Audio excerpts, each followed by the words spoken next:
Morning, everyone. Hope that today is a good day for you. It started well. The sun is shining. I've been out on my bike nice and early, and the world was very quiet. I had the company of probably a few million daffodils, and not a lot of cars and people, but it was lovely to be out. And I hope that you're breathing the fresh air and at least feeling like your world isn't too small at the moment. The study isn't any tidier. If you need some feedback on yesterday's goals, it wasn't really a goal for me, but I hope that whatever you took, if you did, from yesterday's video around just starting slowly and choosing a few things to do well or a few decisions to make well each day, that's gone well for you. And you keep building that and growing that as part of being reasonable and careful and compassionate towards yourself and each other at this time. On the 24th of December in 1941, my grandfather, who was living in the United Kingdom as a citizen here, having been born here, was about to go off to North Africa to fight in the Second World War. He was given, along with many in his company, just before they left, an overnight pass to go home.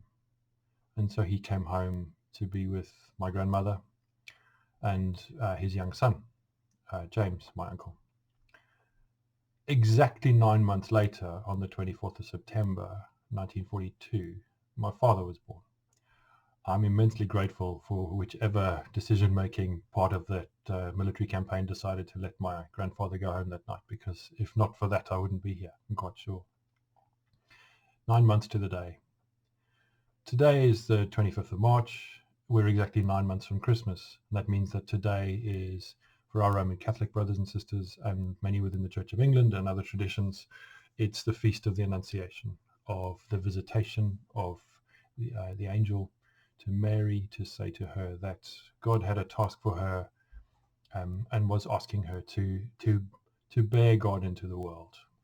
Now, we can make of the story what we want in terms of how accurate we think it is and um, how reasonable we think it is. That's not really the point today at all.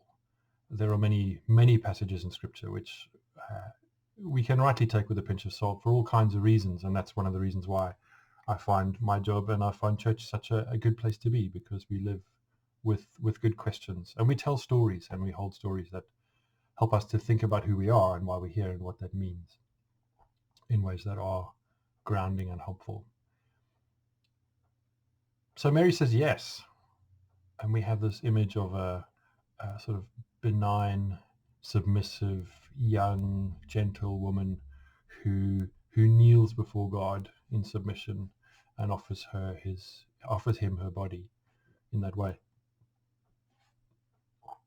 But long before feminism became the necessary force that it's been in the world for some time, there were commentators who were saying, and others who were saying, surely we have to give her more credit than this meek, submissive image. She is strong and feisty and alive. She questions God. She in that encounter, she asks, how can this be? What's going to happen? Tell me more. And then says, here I am. Let it be with me according to your will, according to your purpose, depending on which translation we read. I haven't had the experience of giving birth, quite understandably, but I've been part of all three of my children's journeys, and their mothers' journeys into giving birth, and it's a costly thing. It's a difficult thing. It's a painful thing, not just at the end in the actual physical process of giving birth, but I don't know what we make of today. I don't know what we want to do with that story of God visiting Mary and saying, I need you to help me with something. I need you to do something. And it's not, I think, so much the doing that God is asking of her. It's the way that she's going to go about bearing Jesus into the world. It's the manner in which she's going to engage with that is really important. The fact of giving birth doesn't mean that any woman does that necessarily with kindness or with gentleness or with joy or with without resentment or And that's not putting anyone down or making any judgment of any woman who's ever had a child, because I have no idea what that's like. But it is hard. It's demonstrably hard.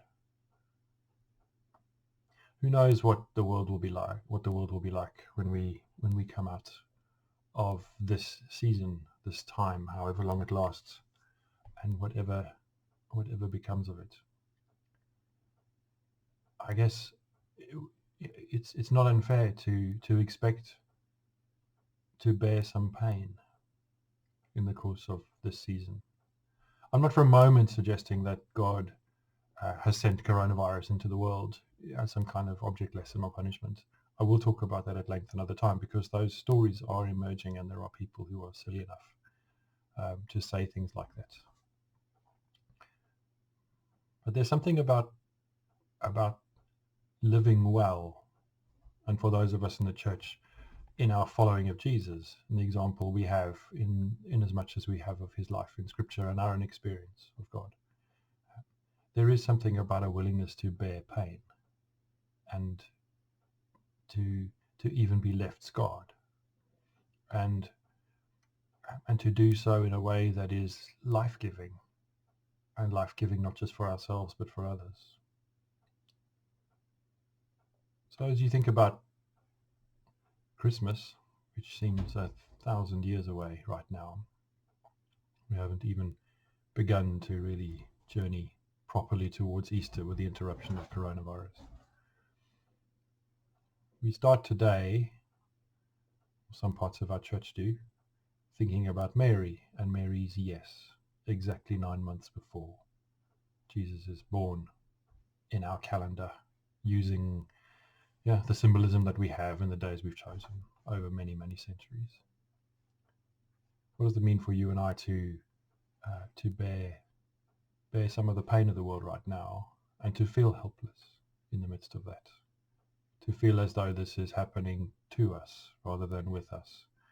And I know, having spent time and listened to the mothers of my children and other pregnant women, that it does sometimes feel as though this is something happening to you, not with you. What will we become? What will we give birth to? And how will we bear the pain of that in the meantime? I want to suggest again that we are careful, that we're compassionate, and that we're gentle with ourselves and each other. It's so easy to look for people to blame. It's so easy to it's just so easy for us to become unhelpful, uncreative, and essentially unloving in the way that we go about thinking, behaving, speaking. During the whole Brexit season, which went on and on and on, there was demonstrably across our country a degree of hardening and polarizing and separating. People became entrenched in positions that took up defensive stances against other people who felt differently or thought differently, and the language was strong, and the media were irresponsible in many ways. And we perhaps have started this season of dealing with coronavirus on the back foot, because the vestiges of that polarizing of our nation, that distancing of ourselves from each other in our humanity, I think that hasn't gone away. It was always going to take a long time to fix that and to heal that. And maybe one of the great joys of this time, if there are any great joys, is that we will find community again in some ways, even if, ironically, for some time we can't be in the same room as each other. Who knows? Who knows? But as Mary says yes to God, as we imagine that moment, as we imagine that story, as we make of it what we will, just the symbolic power of her being willing to bear the pain of the journey is perhaps important for us today, something to think about.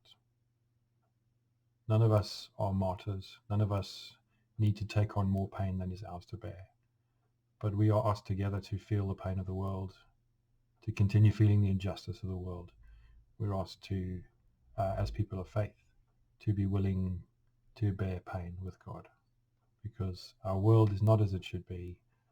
Our finances and our economies are not as they should be. Our communities are not what they can be. And so hopefully today, all of us in some way, large or small, can say yes to what this next Christmas might mean to us when we get there. On that day when we gather, or we're with friends and family again, perhaps in ways that we haven't been for some time, and we hold the preciousness of our lives and the sadness of loss and all of those things together, that we celebrate God alive in our world as we reform it together. It was quite deep and heavy and profound this morning. I have some idea when I start what I think I want to say, and then I just start prattling on, and maybe some of you think I go on too long. I don't know. I know I repeat myself quite a lot on Sundays and other times, so apologies if that's the case.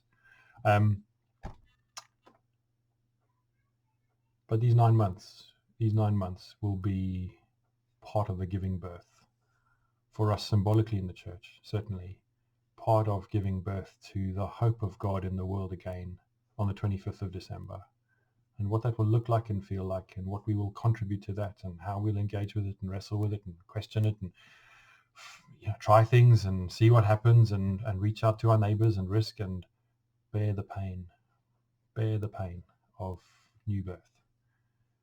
That's for you and I to decide, and for us to decide together. So savor your next cup of tea or coffee. If you're in a house with other people, look them in the eye and tell them that you love them. If you're out in the sunshine today, even just in your own garden, enjoy it. Breathe and try to be at peace. And if you're not, again, that's okay. That's just where you are today. And I'll see you again tomorrow. God bless.